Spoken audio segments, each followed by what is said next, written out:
All right, so I worked in the construction field for 20 years, and you hate the part that this thing, you need to remove it and get rid of it. I mean, it is so hot and sweaty, and you never change them out. And I wanted something so simple. So this thing, we're gonna replace them. I mean, these come with Velcro. If you guys can see, breathable.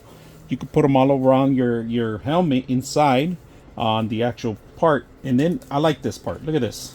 So you don't have to tie anything up. They just Velcro in together, right? So you could even cut them if you want. And we're gonna set one of them up so you guys can see. We're gonna get rid of this old one right here if we can. To remove it, you're gonna have to remove your helmet stuff in order to make the changes, right? Just removed it. I'm gonna remove that part. So let's get rid of the old one. Just in the way. Yeah, get rid of that one. Too old. Too old.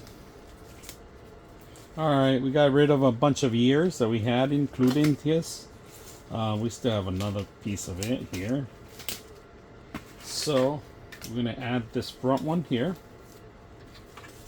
All around here. Up on the outside. Good.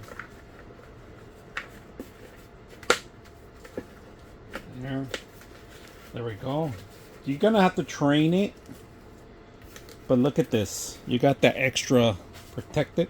If you want, you can replace the ones in the back, but I'm gonna show you how it looks. Now, if you want, like I said, you could train the helmet, and I replaced years of sweat in the last piece I just took off, so it's actually pretty good. I enjoy working there for a long time, but if you guys can see, I got that extra cover now. But 20 years of different helmets. This is probably like my 10th helmet I had, but you sweat in the job. No matter what day of the week it is, you sweat. Me personally love to switch these out. I wish they had options instead of the plastic one I had. I wish they had these options. I mean, this is much comfortable. If you guys saw, it was easy to set up. It replaced the old one. It was filthy. If you guys work in the field, recommend you guys get some like this. Interchange them. Have plenty of them. I hope you guys enjoy the video.